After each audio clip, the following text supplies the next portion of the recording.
Hi, welcome again to another segment of Math Whizz with me, Gabriella Nero, and a surprise guest. Yay!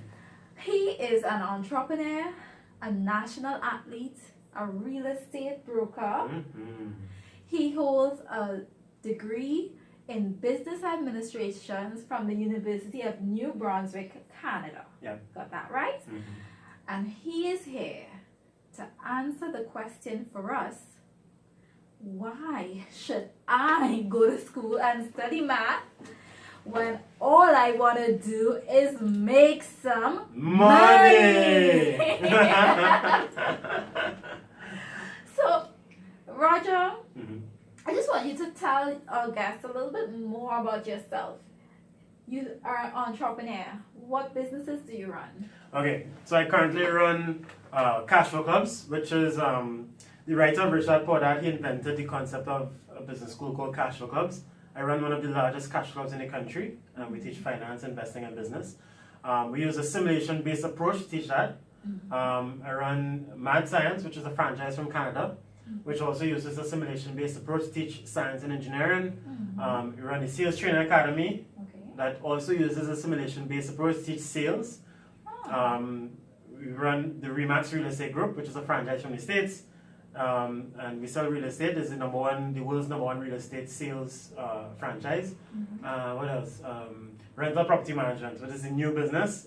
We get into property management because we realize it's a huge opportunity, to do some business in that field.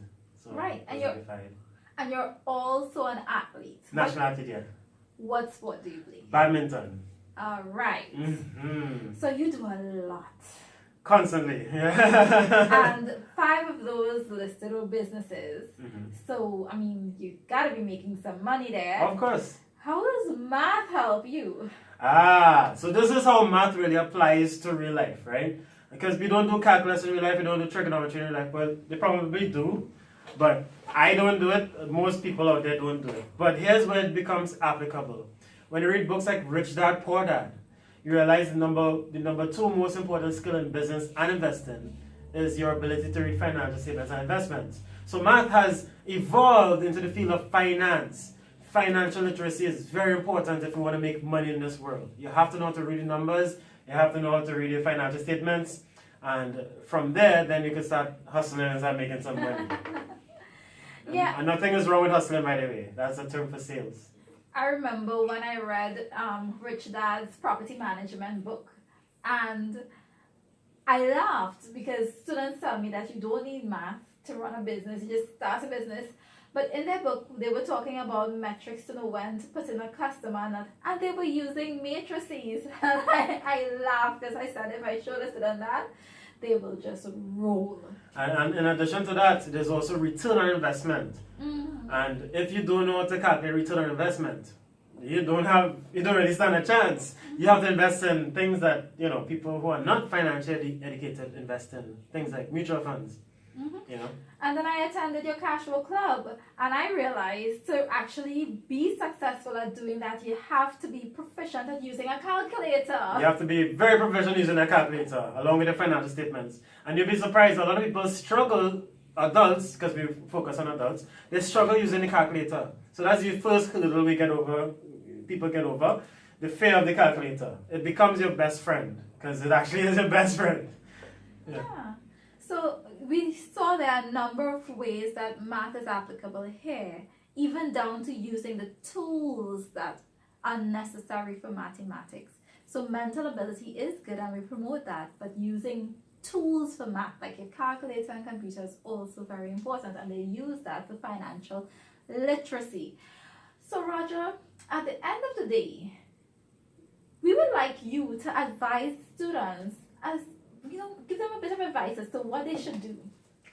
Okay, so here's this, and my advice is completely different from anything you hear from anybody else because, because we're different, and we think differently. So for those that want to excel in math, here's a tip, right? For you to sit down and have the patience to do math, first bit of advice, do not, I repeat, do not watch television. Keep the TV off. Probably have music playing in the background or something. There's this this kind of lo-fi Right. lo-fi Those beat study on music. it have study music on YouTube. Use that in the background, right? Get your brain into that kind of focus mode. Another thing, next thing that helps with math, before math, try playing some chess.